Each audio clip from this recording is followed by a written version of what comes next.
Hello everyone, good morning.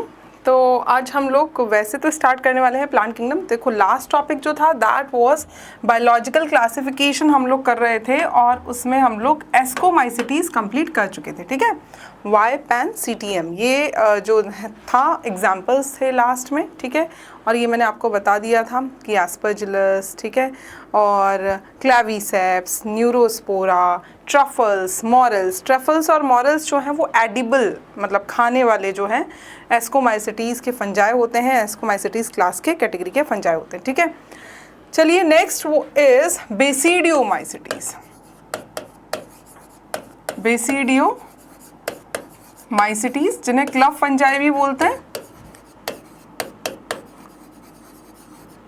Club fungi. ठीक है, बेसिडियोमाइसिटीज़ की बात करें तो इनमें भी जो माइसीलियम होंगे वो कैसे होंगे, वो सेप्टेट होंगे। और सेप्टा कैसे होंगे, डॉलीपोर सेप्टा। ये वैसे ये टर्म जो है वो आपके NCERT में नहीं दिया हुआ है, बट स्टिल मैं यहाँ पर आपको बता देती हूँ डॉलीपोर सेप्टा कैसे किस टाइप के होते हैं। स्पेशल सेप्टा होते हैं।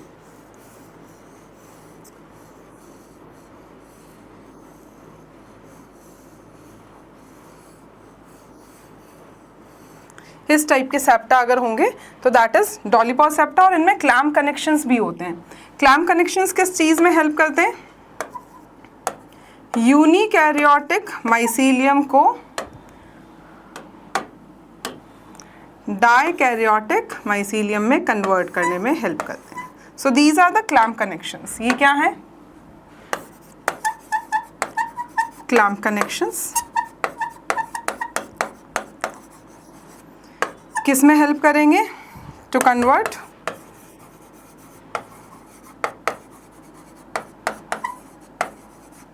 यूनिकैरियोटिक टू डाइकैरियोटिक माइसीलियम।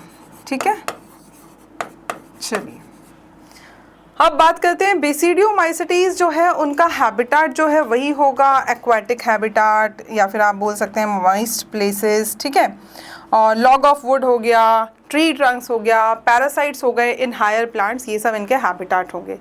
अगर बात करें हम बेसिडियोमाइसिटीज़ के रिप्रोडक्शन की, तो रिप्रोडक्शन में एसेक्सुअल रिप्रोडक्शन जो है वो एब्सेंट होगा। Asexual reproduction is absent. ठीक है, वेजिटेटिव रिप्रोडक्शन की बात करते हैं, वो होगा बाय फ्रेगमेंटेशन। और अगर बात करें सेक्सुअल रिप्रोडक्शन की, तो देखो सेक्सुअल रिप्रोडक्शन जो है that is present but sex organs absent होंगे। Sex organs are absent. ठीक है, सेक्स ऑर्गन्स नहीं है लेकिन सेक्सुअल रिप्रोडक्शन होगा। कैसे होगा फिर, बाय सोमेटोगैमी।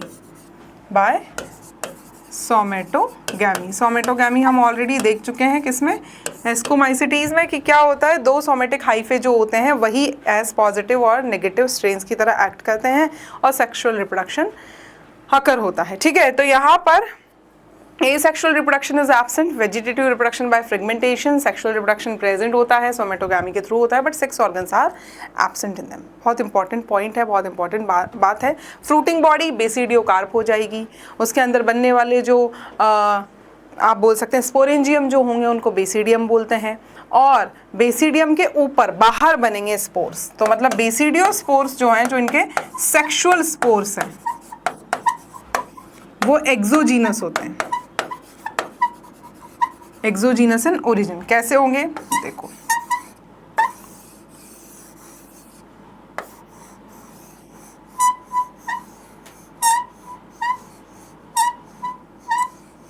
तो इसके ऊपर स्पोर्स बनेंगे। ठीक है, इस तरीके से। तो ये बेसिडियम हो गए हैं और बेसिडियम के ऊपर या बाहर स्पोर्स बन रहे हैं। So these are what actually exogenous in origin. ठीक है, ये हो गया बेसिडियोमाइसिटीज़ के बारे में। अब यहाँ पर थोड़ा सा हम देख लेते हैं, खाली स्लाइड लेकर।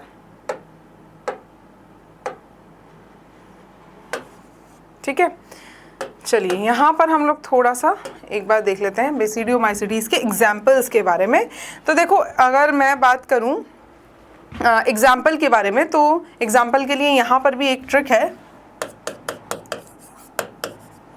एग्जाम्पल्स ऑफ बेसिडियोमाइसीटीज़, MPRPB, ठीक है। ये हो गए स्मट फंजाई। स्मट फंजाई जो स्मट डिजीज कॉज करते हैं, ठीक है। यूस्टिलैगो एग्जाम्पल हो गया। M फॉर मशरूम्स हो गए, एडिबल भी होते हैं लेकिन कुछ पॉइजनस भी होते हैं। टॉडस्टूल पॉइजनस फंजाई हो गए जो इसी कैटेगरी को बिलोंग करते हैं।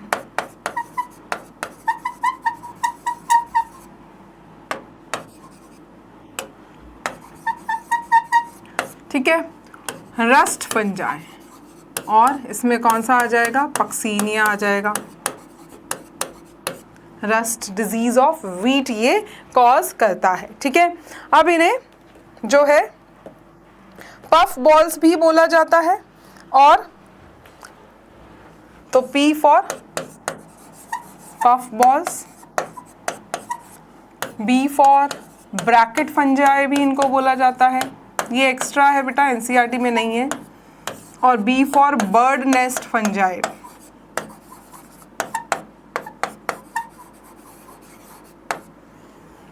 ठीक है।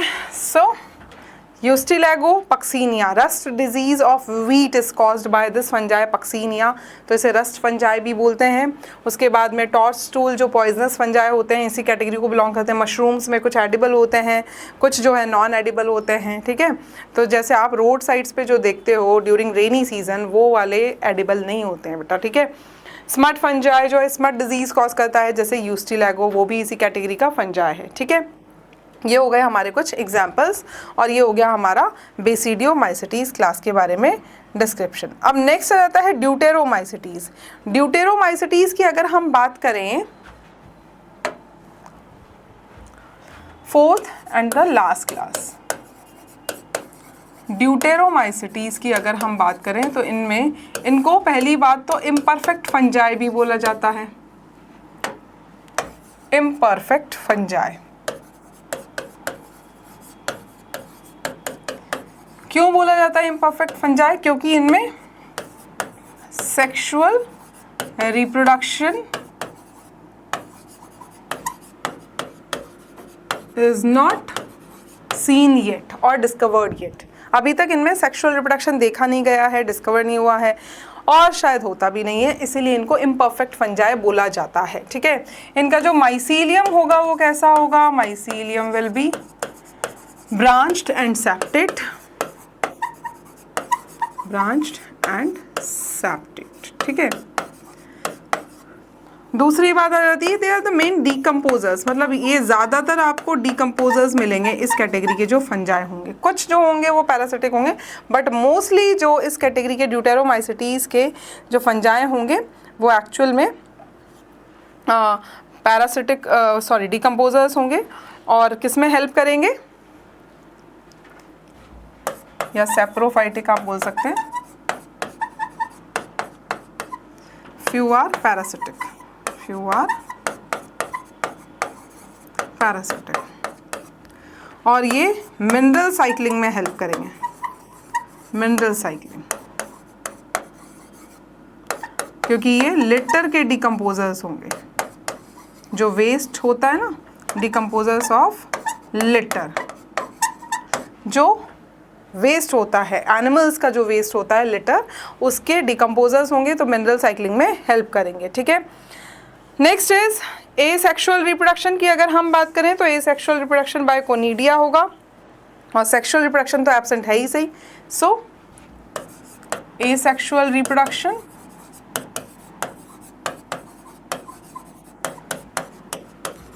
बाय कोनिडिया, ठीक है। देखो बेसिडियोमाइसीटीज़ में एसेक्सुअल रिप्रोडक्शन भी एब्सेंट था और सेक्स ऑर्गन्स भी एब्सेंट थे। इसमें सिर्फ एसेक्सुअल रिप्रोडक्शन प्रेजेंट है, that occurs by conidia. Examples की बात करें तो 3 एग्जांपल्स हमारी एनसीईआरटी ने दिए हैं, कॉलेटोट्राइकम, ऑल्टरनेरिया और ट्राइकोडर्मा, ठीक है। एग्जांपल्स की बात कर लेते हैं। कॉलेटोट्राइकम,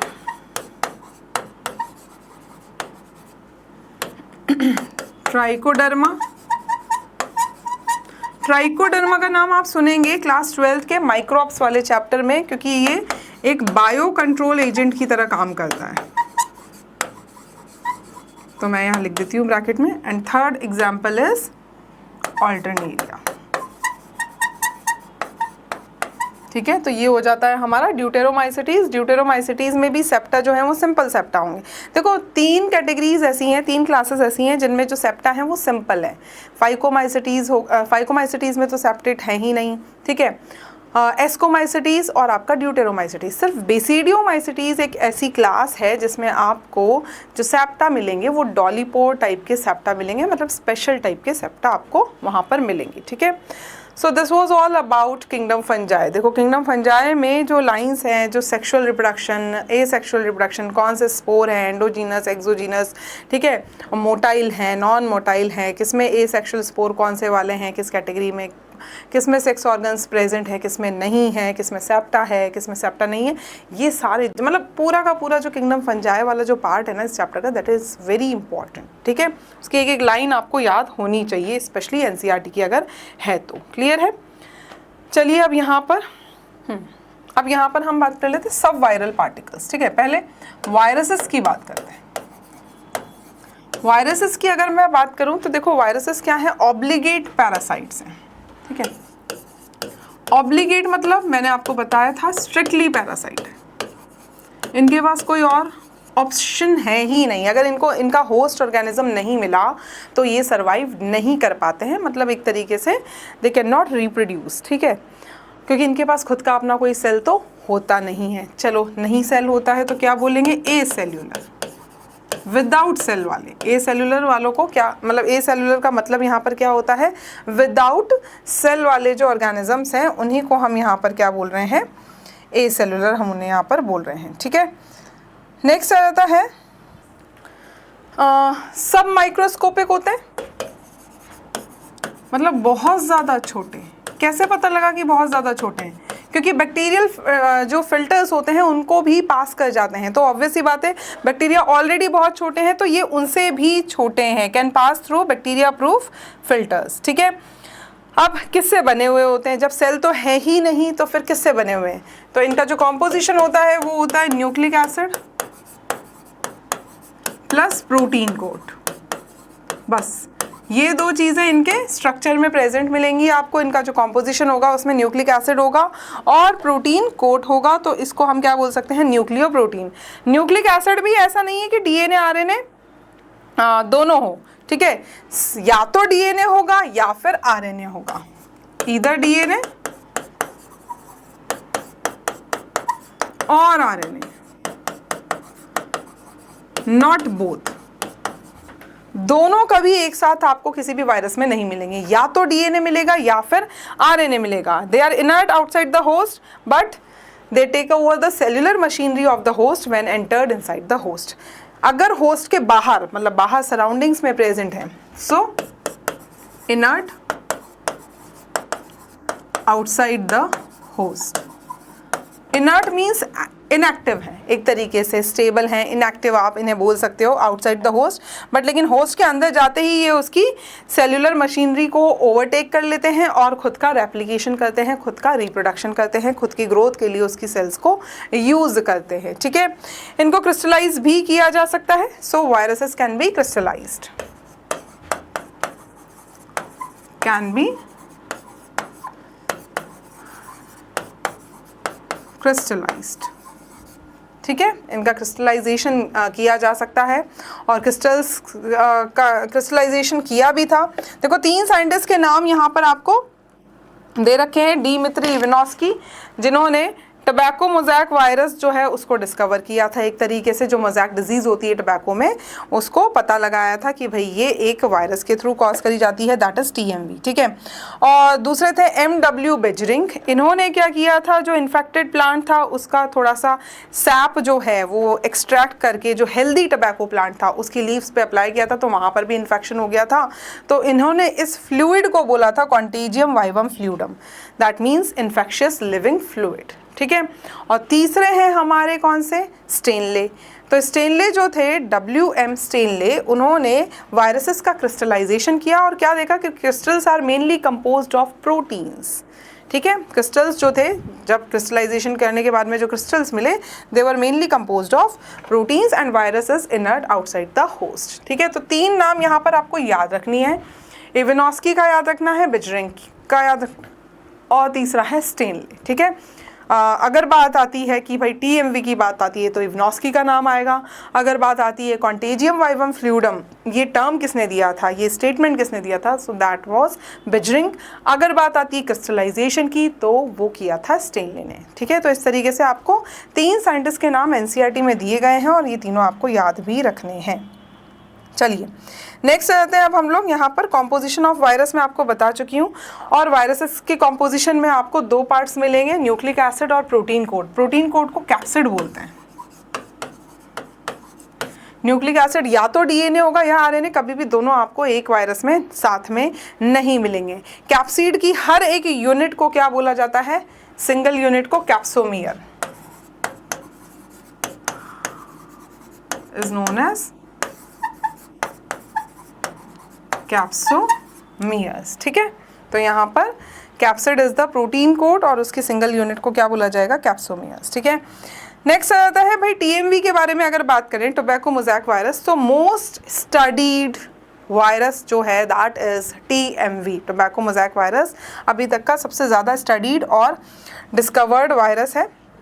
ठीक है, इसकी हेलिकल सिमेट्री होती है जिसमें कैप्सोमियर्स जो होते हैं वो हेलिकली अरेंज्ड होते हैं, हेलिक्स में अरेंज होते हैं कुछ इस तरीके से। ठीक है, घूमते हुए हेलिकल वे में। ठीक है, रॉड शेप्ड होता है और सिलेंड्रिकल रॉड या फिर सिलेंड्रिकल शेप होगा। ठीक है, बैक्टीरियोफेजेस की बात करें तो बैक्टीरियोफेजेस जो होते हैं उनमें they are the viruses which infects bacteria. ये वो वायरस होते हैं जो बैक्टीरिया को इन्फेक्ट करते हैं। बैक्टीरियोफेजेस किन्हें बोलते हैं, वो वायरस जो बैक्टीरिया को इन्फेक्ट करे उनको हम बैक्टीरियोफेजेस बोलते हैं। एग्जाम्पल हो गया T2 बैक्टीरियोफेज, T4 बैक्टीरियोफेज। ठीक है, अब यहाँ पर देखो आपको NCERT ने एक बात बता रखी है कि भाई किस टाइप के वायरसेस में किस टाइप का न्यूक्लिक एसिड होगा। ठीक है, अगर हम बात करें प्लांट्स को इन्फेक्ट करने वाले जो वायरसेस हैं, ठीक है, उनका जो न्यूक्लिक एसिड होगा जनरली वो सिंगल स्ट्रैंडेड RNA होगा। ठीक है, प्लांट्स को इन्फेक्ट करने वाले जो वायरस हैं उनका जो न्यूक्लिक एसिड होगा वो जनरली कौन सा होगा, सिंगल स्ट्रैंडेड RNA। एनिमल्स को इन्फेक्ट करने वाले जो वायरस हैं उनका जो न्यूक्लिक एसिड होगा वो जनरली या तो डबल स्ट्रैंडेड DNA हो सकता है, सिंगल स्ट्रैंडेड RNA भी हो सकता है, या फिर डबल स्ट्रैंडेड RNA भी हो सकता है। ठीक है, तो 3 यहाँ पर ऑप्शंस हैं। एनिमल्स को इन्फेक्ट करने वाले वायरसेस में जनरली आपको न्यूक्लिक एसिड या तो double stranded DNA, single stranded RNA या डबल स्ट्रैंडेड RNA। और जो बैक्टीरियाज को इन्फेक्ट करने वाले वायरस हैं, मतलब बैक्टीरियोफेजेस में आपको जनरली जो न्यूक्लिक एसिड मिलेगा that will be double stranded DNA। Generally बोला है मैंने, नॉट इन ऑल। सभी में ऐसा होगा ये ज़रूरी नहीं है, ये किसी भी केस में नहीं है, ना प्लांट्स के केस में, ना एनिमल के केस में, ना बैक्टीरियोफेजेस के केस में। हमने यहाँ पर जो वर्ड यूज़ किया है दैट इज़ जनरली। ठीक है, जनरली जो वायरस प्लांट को इन्फेक्ट करेंगे उनका nucleic acid single stranded RNA, animals को इन्फेक्ट करने वालों में double stranded DNA, single stranded RNA या डबल स्ट्रैंडेड RNA, और जो बैक्टीरियोफेजेस हैं उनमें आपको डबल स्ट्रैंडेड DNA मिलेगा। लेकिन इसमें कुछ एक्सेप्शंस भी यहाँ पर हैं, जैसे कि अगर मैं QB बैक्टीरियोफेज की बात करूँ तो QB बैक्टीरियोफेज जो है उसमें single stranded RNA as nucleic acid वहाँ पर मिलता है। अगर मैं बात करूँ आपके 5174 बैक्टीरियोफेज की तो वहाँ पर सिंगल स्ट्रैंडेड DNA आपको मिलेगा। ठीक है, तो एक्सेप्शंस तो हर जगह हैं बट जनरली ये बात की गई है, तो आपको जो जनरली वाली बात बताई है NCERT ने वो आपको याद रखनी है। क्लियर है, रिप्रोडक्शन के बारे में यहाँ पर कुछ बताया नहीं है। कुछ डिजीज़ेज़ यहाँ पर आपको दी गई हैं जो कॉज करी जाती हैं बाय वायरसेस इन ह्यूमंस, जैसे कि अगर हम बात करें यहाँ पर डिजीज़ेज़ में मम्स हो गया, स्मॉल पॉक्स हो गया, हर्पीज़ हो गया, फिर इन्फ्लुएंज़ा हो गया, ठीक है, मीज़ल्स हो गया, पोलियो हो गया, एड्स हो गया। ये कुछ डिजीज़ेज़ हैं जिनके नाम आपको दिए गए हैं by NCERT। These diseases are caused by viruses in humans. Plants की बात करें तो जैसे tobacco mosaic virus in tobacco plant, cauliflower mosaic virus cauliflower में डिजीज़ कॉज करता है, चिली मोज़ैक वायरस जो चिली में डिजीज़ कॉज करता है। सिम्टम्स यहाँ बताए गए हैं कि वायरस जो है जब डिजीज़ कॉज करेंगे प्लांट्स में तो क्या क्या सिम्टम्स आपको देखने को मिलेंगे प्लांट्स में वायरल डिजीज़ेस के। तो देखो मोज़ैक पैटर्न जो है, मोज़ैक फॉर्मेशन जो है वो आपको देखने को मिलेगा।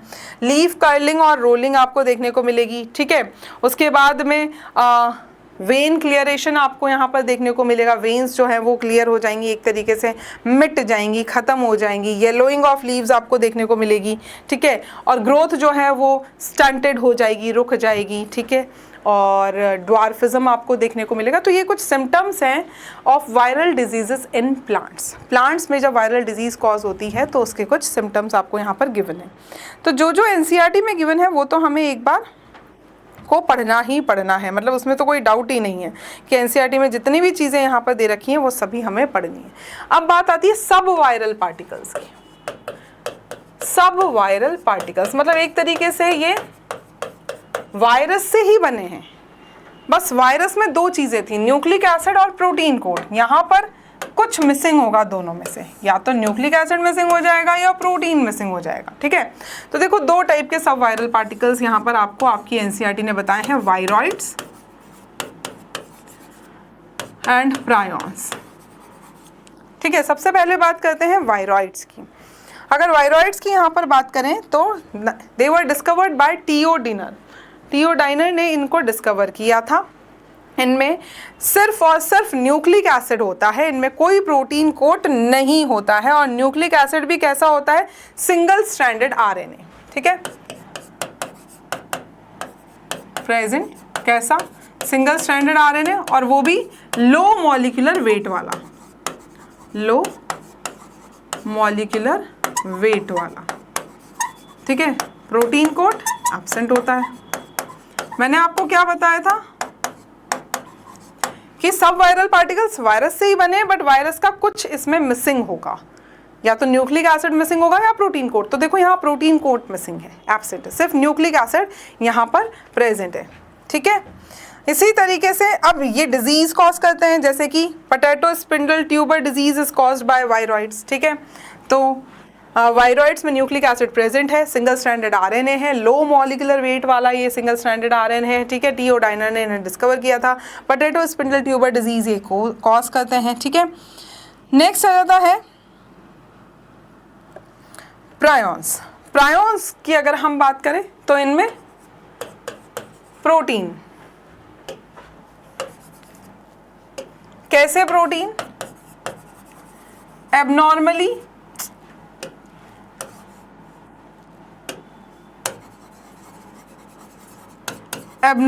फोल्डेड प्रोटीन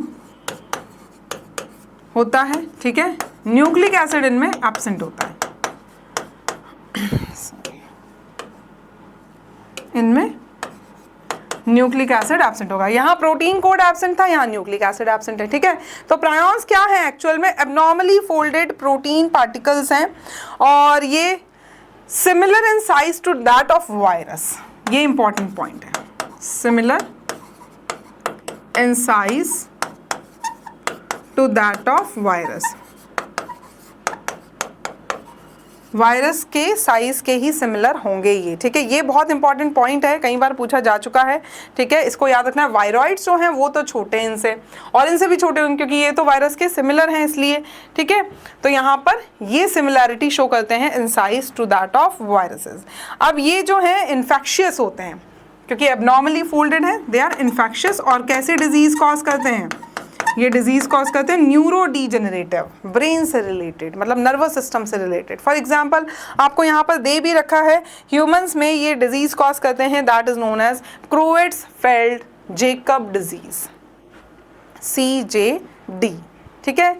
और अगर हम बात करें यहाँ पर कैटल्स में ये डिजीज कॉज करते हैं BAC, मैड काउ डिजीज जिसे हम बोलते हैं। BAC का फुल फॉर्म क्या है, bovine spongiform encephalopathy disease cause करी जाती है। कहाँ पर, कैटल्स में, ठीक है। शीप में ये स्क्रैपी डिजीज कॉज करते हैं। So yes, these are the diseases caused by prions in different categories of organisms. Cattles में भी करते हैं और उसी का एनालॉगस वेरिएंट जो है वो ह्यूमंस में CJD डिजीज कॉज करता है। CJD का full form Creutzfeldt Jakob disease है, ठीक है। चलिए नेक्स्ट आ जाते हैं, and the last is lichens. Lichens की बात करते हैं, ठीक है। चलिए, what are lichens? Symbiotic association है किस किस का, एल्गी और फंजाई का। यहाँ डोमिनेंट पार्टनर कौन है, फंजाई, ठीक है। किंग एंड स्लेव रिलेशनशिप भी इसे बोलते हैं। सिम्बायोटिक इसलिए बोला जा रहा है क्योंकि दोनों को बेनिफिट हो रहा है, फंजाई को भी बेनिफिट हो रहा है और एल्गी को भी बेनिफिट हो रहा है।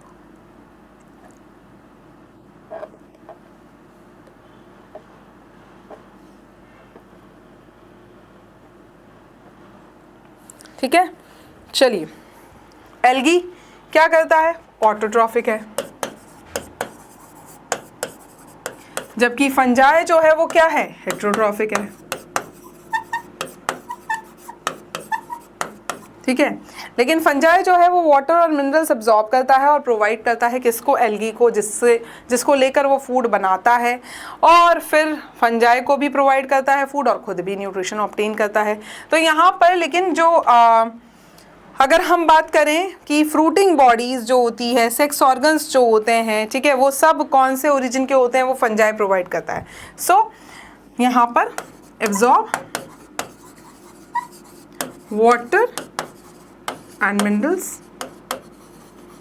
required for photosynthesis। दूसरी बात, sex organs and fruiting bodies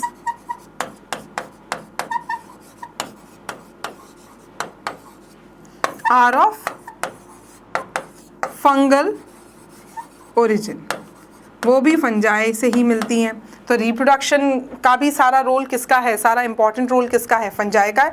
और इसीलिए यहाँ फंजाई जो है वो डोमिनेंट पार्टनर होता है और जो एल्गी है वो रेसेसिव पार्टनर माना जाता है, ठीक है। एल्गी क्या प्रोवाइड करता है, फूड बना के प्रोवाइड करेगा, ठीक है। तो सिम्बायोटिक एसोसिएशन हो गया, ये दोनों को फायदा हो रहा है एक दूसरे से।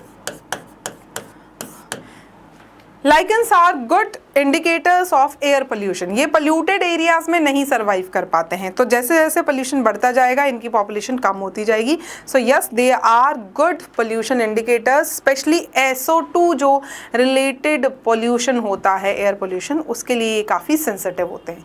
दूसरा इनका इंपॉर्टेंट रोल जो है दैट इज़ कि इनसे लिटमस पेपर, लाइकेंस की कुछ स्पीशीज़ ऐसी हैं जिनसे आपको लिटमस पेपर, जहाँ बचपन में जूनियर क्लासेस में हमने लैब में लिटमस पेपर से pH टेस्ट किया है, ठीक है। तो वो जो लिटमस पेपर जो हम यूज़ करते थे ना pH टेस्ट में, that is obtained from lichens only, ठीक है।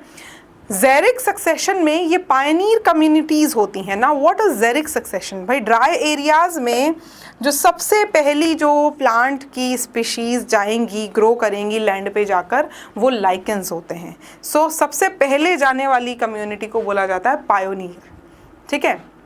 तो ये पायनियर कम्युनिटी होते हैं। ज़ेरिक, ज़ेरिक मतलब is a word used for desert conditions और ड्राई कंडीशंस और सैंडी कंडीशंस, ठीक है। तो यहाँ पर ज़ेरिक कंडीशंस में या ज़ेरिक सक्सेशन में सबसे पहले जाने वाली सबसे पायनियर कम्युनिटी जो होती है that is of lichens. Clear है। सो इसी के साथ हमारा जो है ये चैप्टर फिनिश होता है, दैट इज़ बायोलॉजिकल क्लासिफिकेशन, ठीक है। चलिए अब हम स्टार्ट कर देते हैं हमारा next chapter, plant kingdom. Important chapter है,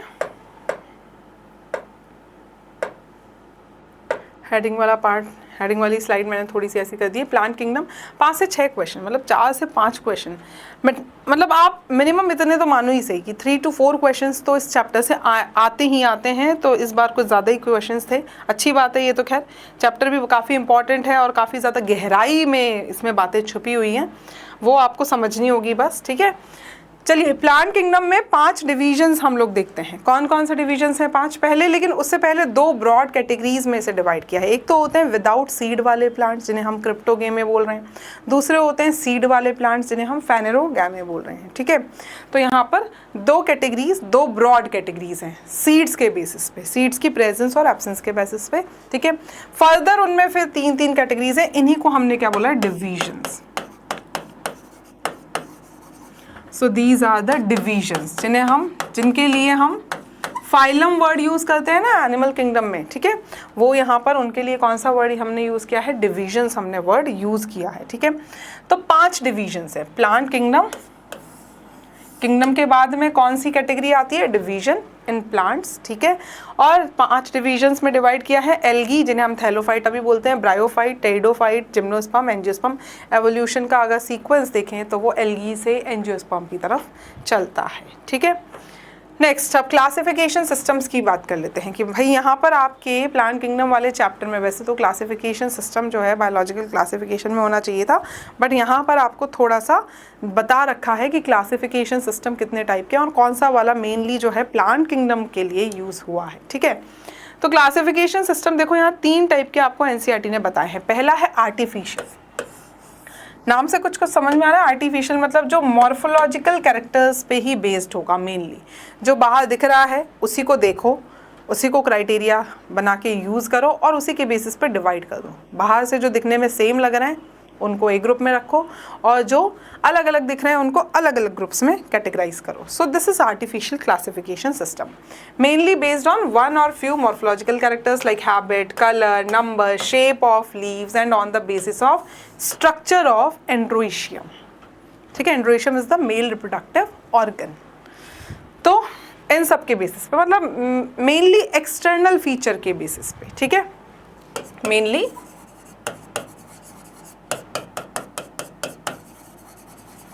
एक्सटर्नल फीचर्स के बेसिस पे ये क्लासिफिकेशन सिस्टम है, ठीक है।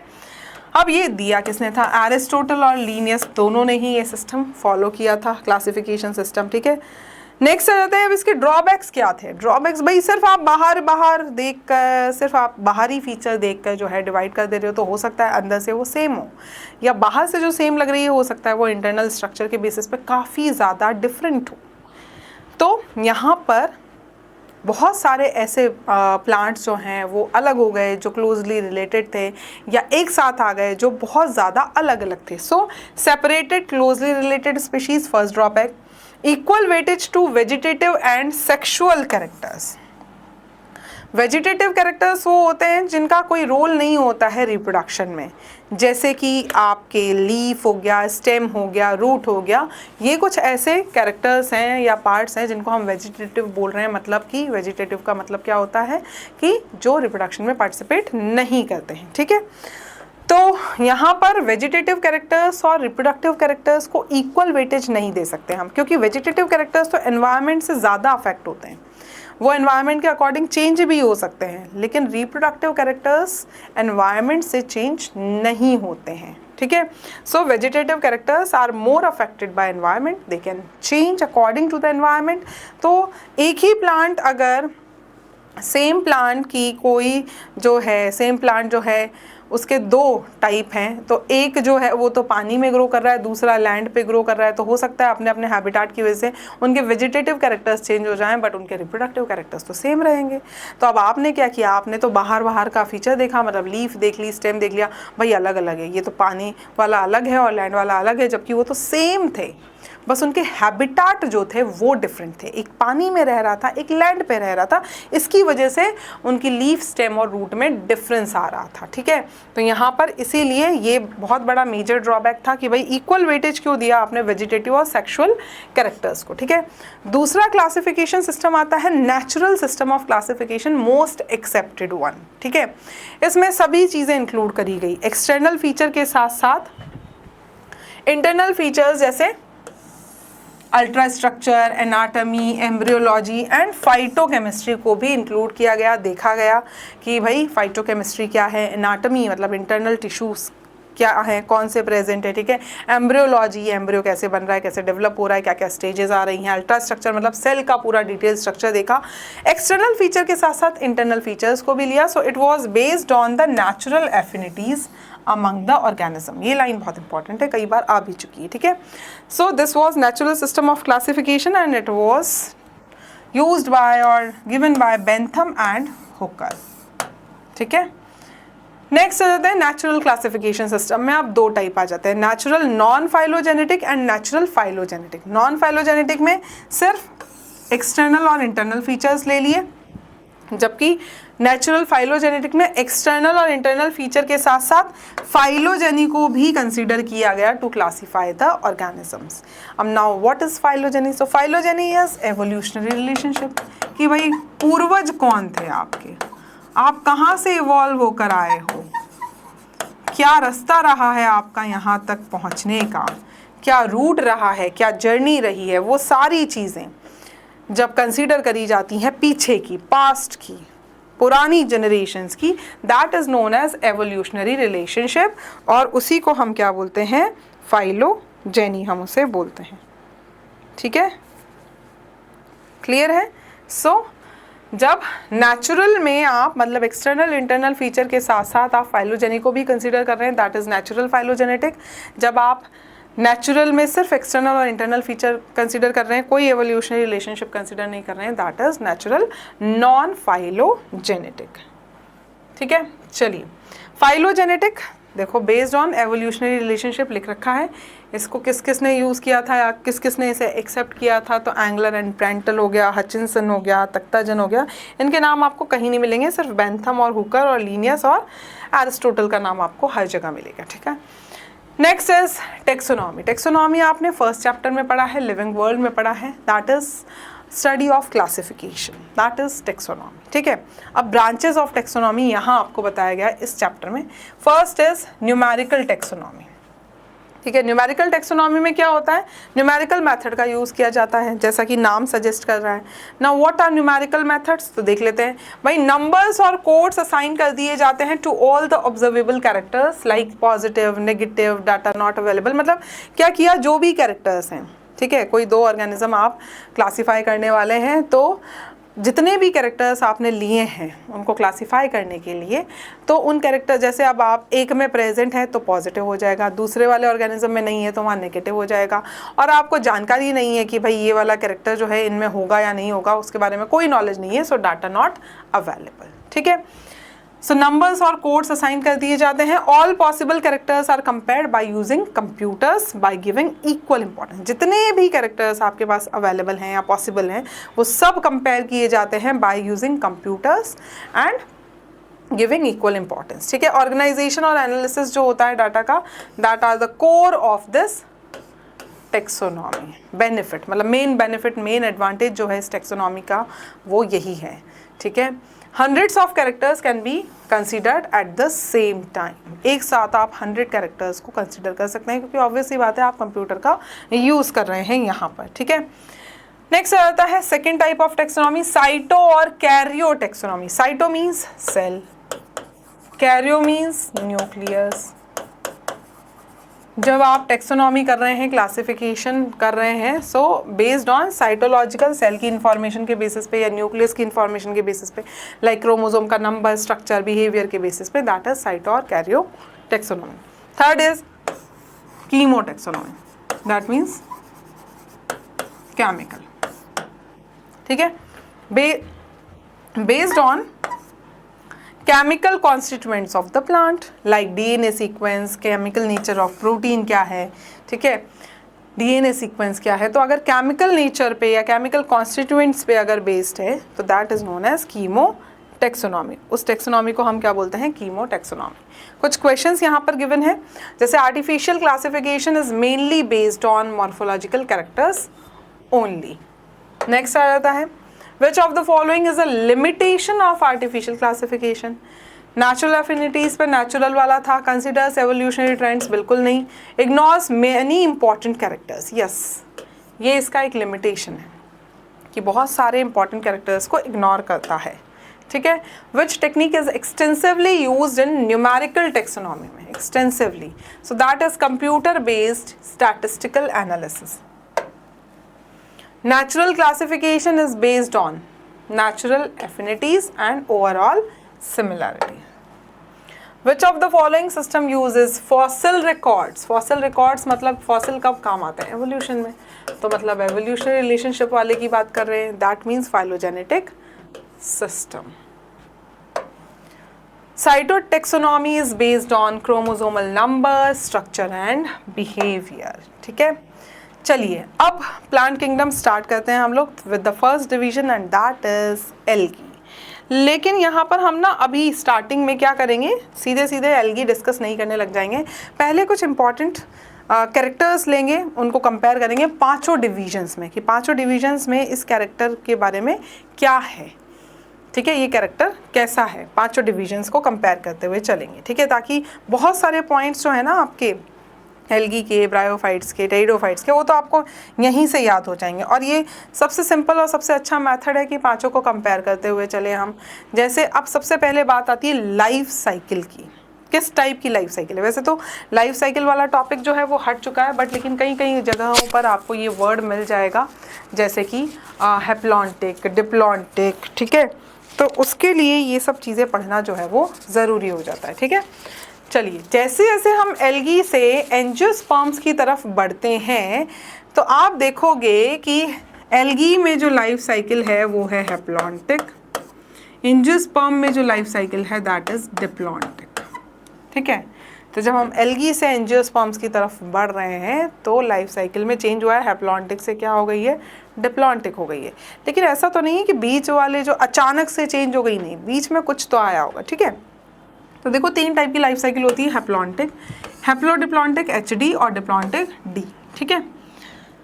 अब गैमेटोफाइट क्या होते हैं ये जानना ज़रूरी है, और स्पोरोफाइट क्या होते हैं ये जानना ज़रूरी है। ये टर्म्स तो आएंगी ही आएंगी, और ये 12th में भी फर्स्ट चैप्टर है ना आपका sexual reproduction and flowering plants, उसमें बहुत काम आएगी। उस टाइम पे आपको ये चीज़ें बहुत ज़्यादा काम आएंगी, ठीक है। गैमेटोफाइट, जितने भी हैप्लॉइड स्ट्रक्चर्स आपको दिखें प्लांट में, जितने भी हैप्लॉइड स्ट्रक्चर हैं, स्पोर्स हैं, गैमेट्स हैं, जितने भी हैप्लॉइड स्ट्रक्चर हैं, सब गैमेटोफाइट, सब क्या है, गैमेटोफाइट बॉडी का पार्ट है, ठीक है।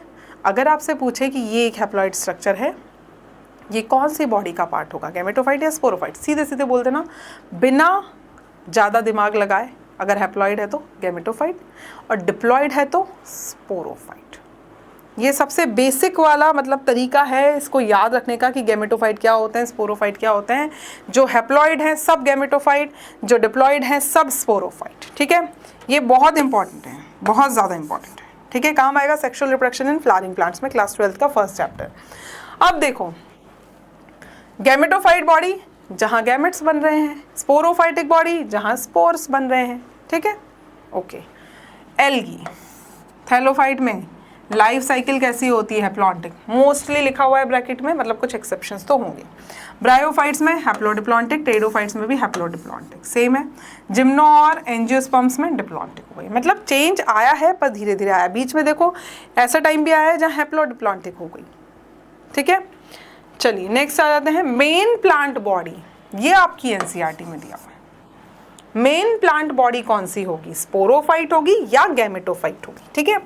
तो एल्गी में मेन प्लांट बॉडी है गैमेटोफाइट, ब्रायोफाइट में भी मेन प्लांट बॉडी गैमेटोफाइट ही है, लेकिन यहां लिखा कैसे गया है, sporophyte dependent on gametophyte, sporophyte dependent on gametophyte, ठीक है।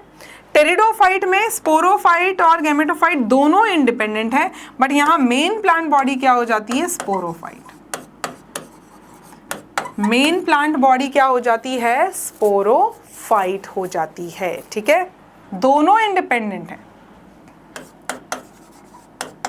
बोथ इंडिपेंडेंट, लेकिन मेन प्लांट बॉडी किसको कंसीडर किया गया है, स्पोरोफाइट को, और जिम्नो और एंजियो में मेन प्लांट बॉडी हो जाएगी स्पोरोफाइट। तो देखो जैसे जैसे हम एवोल्यूशन में एल्गी से एंजियोस्पर्म की तरफ चल रहे हैं तो आपने एक बात नोटिस करी होगी कि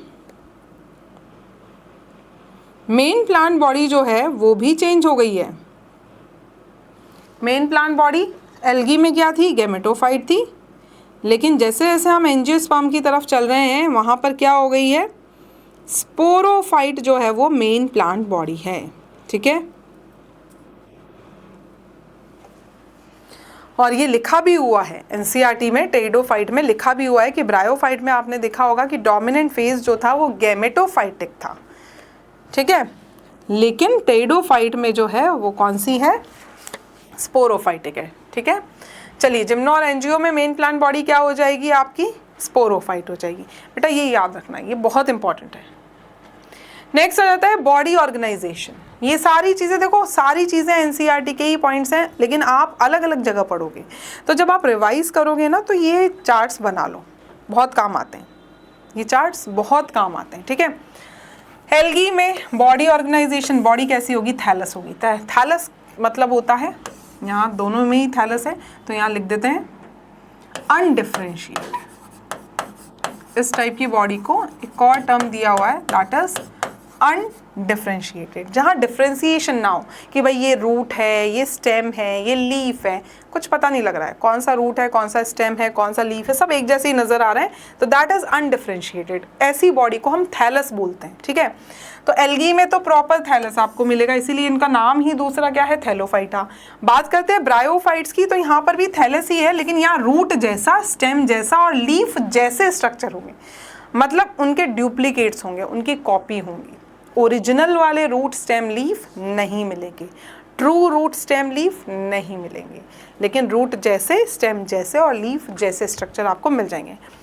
बाकी तीनों में आपको ट्रू रूट स्टेम और लीव्स आपको मिल जाएंगे, मतलब टेरिडोफाइट से लेकर और एंजियोस्पर्म तक आपको तीनों में जो है ट्रू रूट स्टेम और लीव्स मिलेंगे। तो सबसे पहली बार जो ट्रू रूट स्टेम लीव्स देखने को मिले वो कहाँ देखने को मिले थे, टेरिडोफाइट्स में। नेक्स्ट आता है मोटिलिटी ऑफ गैमेट्स। देखो एल्गी, ब्रायो और टेरिडोफाइट्स, दीज आर क्रिप्टोगेम्स, यहाँ सीड नहीं होते हैं, ठीक है। And they require water for fertilization, they require water for fertilisation.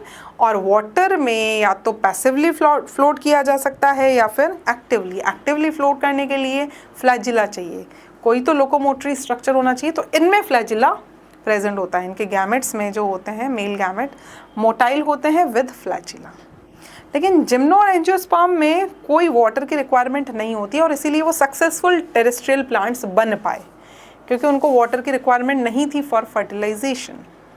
भाई सक्सेसफुली लैंड पे कब वो एस्टेब्लिश हो पाएंगे, जब पानी की ज़रूरत नहीं होगी किसी भी काम के लिए। लेकिन जब तक पानी की ज़रूरत होगी तब तक वो पानी में से बाहर लैंड पर आ ही नहीं सकते, ठीक है। तो यहाँ पर कोई वाटर की रिक्वायरमेंट नहीं थी फॉर फर्टिलाइजेशन, इसीलिए ये सक्सेसफुल टेरेस्ट्रियल प्लांट की तरह एस्टेब्लिश हो पाए। नॉन मोटाइल गैमेट होते हैं, फ्लैजिला एब्सेंट होगा, भाई नॉन मोटाइल है तो फ्लैजिला नहीं है, सीधी सी बात, ठीक है। नेक्स्ट आता है फर्स्ट टाइम किसमें क्या देखने को मिला। तो फर्स्ट टाइम ब्रायोफाइट्स में आपको एम्ब्रियो देखने को मिला, मतलब एल्गी में एम्ब्रियो था ही नहीं, एल्गी में नो एम्ब्रियो नहीं था, तो मेन बॉडी कैसे बनी मैडम, जाइगोट में सीधा सीधा मियोसिस हुआ और उसी मियोसिस से जो स्पोर बना उसी से सीधे स्पोर बोल सकते हो, या फिर आप मियोटिक डिवीजन के बाद में स्पोर ही बनता है, ठीक है। तो उससे सीधा सीधा मेन बॉडी बन गई, मतलब वो हैप्लॉइड थी एक तरीके से, ठीक है। तो यहाँ पर एम्ब्रियो नहीं बनता है। ब्रायोफाइट में पहली बार आपको एम्ब्रियो देखने को मिलेगा, जाइगोट में माइटोटिक डिवीजन होगा और उससे बनेगा एम्ब्रियो, ठीक है।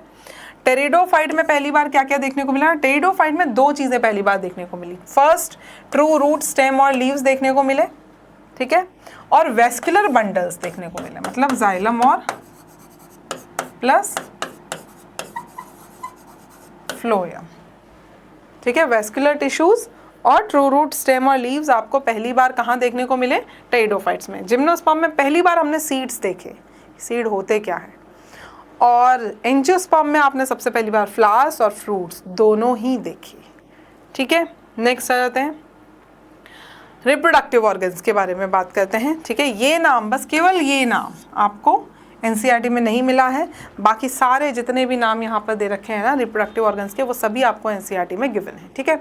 एल्गी में मेल रिप्रोडक्टिव ऑर्गन होता है एंथ्रेडियम और फीमेल रिप्रोडक्टिव ऑर्गन होता है ऊगोनियम।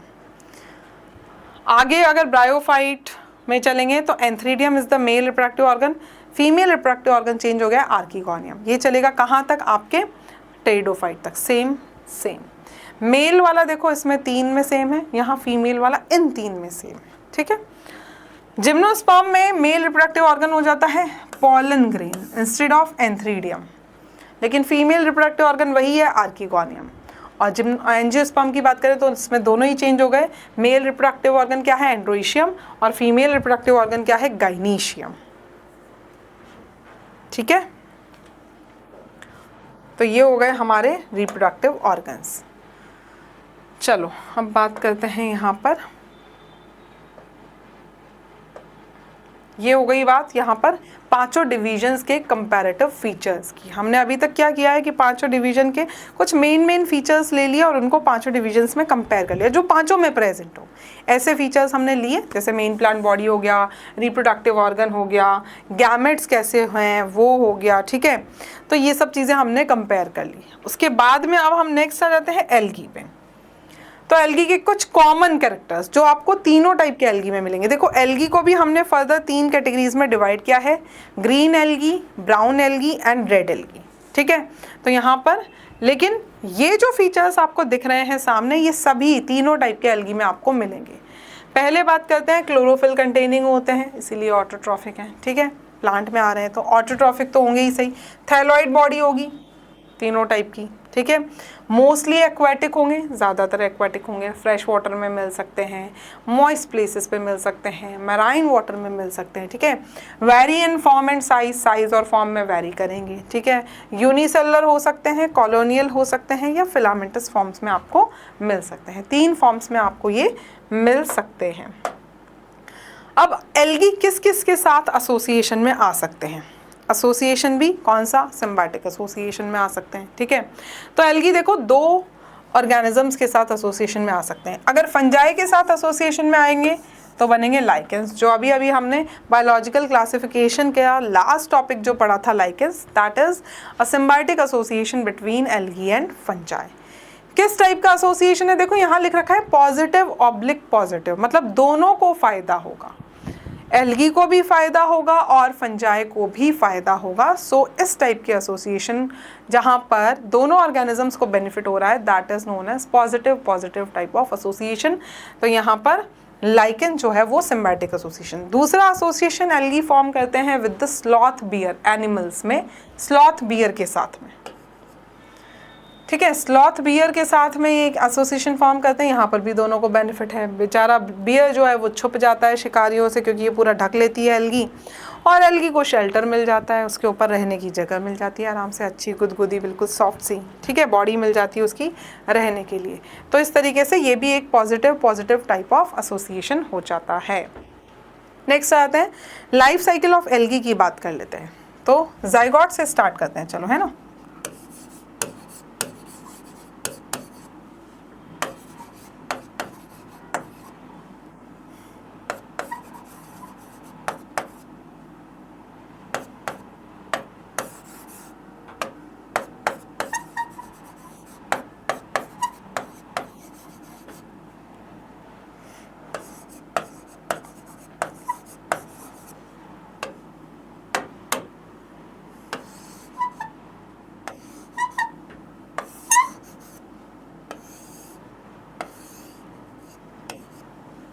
ठीक है, यहाँ लिख लेते हैं। देखो यहाँ पर जाइगोट जो है वो है 2n, ये बनेंगे मियोसिस से। जाइगोट में मियोसिस हो जाएगा बनते ही। मियोसिस मतलब रिडक्शनल डिवीजन, 2n से क्या हो जाएंगे n, फिर ये होंगे जर्मिनेट होकर क्या बनाएंगे, किसमें डेवलप होंगे, प्लांट बॉडी, वो भी हैप्लॉइड होगी। फिर प्लांट बॉडी में माइटोसिस होगा, माइटोसिस से क्या बनेंगे गैमेट्स, ये भी हैप्लॉइड होंगे। इनमें होगा सिंगैमी भी बोल सकते हो, फर्टिलाइजेशन भी बोल सकते हो।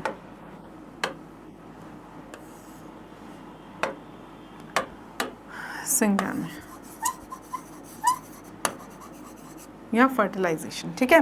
तो यहाँ आप देखो कि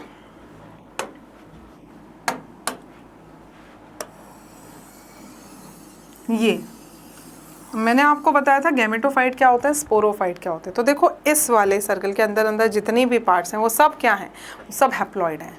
तो ये क्या हो गए, ये चल रहा है इनका गैमेटोफाइटिक फेज, या ये सब गैमेटोफाइट बॉडी के पार्ट्स हैं क्योंकि सभी हैप्लॉइड है, ठीक है। सिर्फ इकलौता यही डिप्लॉइड है, तो ये हो गया स्पोरोफाइट फेज। अब इसमें क्या करना था, इसमें कुछ नहीं करना था, बस n और 2n देखना था। जो n है वो सब गैमेटोफाइट, जो 2n है वो सब स्पोरोफाइट। क्लियर है? ठीक है, चलो नेक्स्ट आ जाते हैं यहाँ पर। अब देखो 3 टाइप के एल्गी यहाँ पर होते हैं। कौन कौन से? ग्रीन एल्गी, जिसको हम क्या बोलते हैं? क्लोरोफाइशी।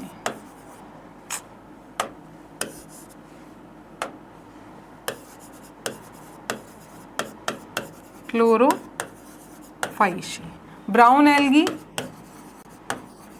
फियोफाइशी। और रेड एल्गी रोडोफाइशी।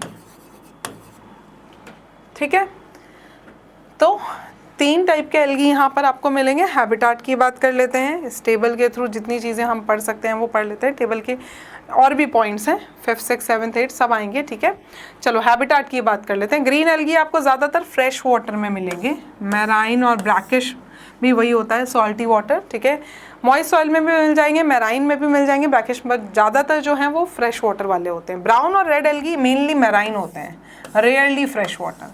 और रेड एल्गी तो इनफैक्ट डीप सी में भी मिल जाएंगे, डीप ओशियन में भी मिल जाएंगे, डेप्थ में जाकर, जहाँ जनरली एल्गी या कोई प्लांट नहीं सर्वाइव कर पाते हैं, क्योंकि वहाँ पर लाइट का पेनिट्रेशन, लाइट की जो रीचिंग है वो काफ़ी कम होती है, इसलिए वहाँ पर प्लांट सर्वाइव नहीं कर पाते, क्योंकि फोटोसिंथेसिस करने के लिए उनको लाइट चाहिए होती है। ठीक है, चलिए नेक्स्ट आते हैं पिगमेंट्स। तो देखो क्लोरोफिल ए तो सब में मिलेगा। ठीक है, याद करना है ना, क्लोरोफिल ए तीनों में है, सब में है। जितने भी फोटोसिंथेटिक होते हैं ना, ऑक्सीजन वाला फोटोसिंथेसिस करने वाले, उन सब में क्लोरोफिल ए मिलेगा ही मिलेगा। उसके अलावा कुछ और पिगमेंट्स होते हैं, जैसे अब यहाँ पर B C D. Chlorophyll A तीनों में लिख दिया, उसके बाद में बी सी डी सीक्वेंस याद रखना, ग्रीन ब्राउन रेड, ये सीक्वेंस है। और यहाँ पर क्लोरोफिल ए तो तीनों में है, फिर बी सी डी कर देना। ठीक है, उसके अलावा अब ब्राउन पे आते हैं। तो ब्राउन में कैरोटीनॉइड्स हैं, ज़ेंथोफिल है, ज़ेंथोफिल में फ्यूकोजेंथिन है। ठीक है, कैरोटीनॉइड्स है, ज़ेंथोफिल है, और ज़ेंथोफिल में भी कौन सा पर्टिकुलर वाला है? फ्यूकोजेंथिन। यहाँ बात करते हैं रेड। रेड के लिए एक वर्ड बताया था मैंने, एरिथ्रो। तो यहाँ हो जाएगा फाइको एरिथ्रिन। क्या हो जाएगा? Phyco erythrin.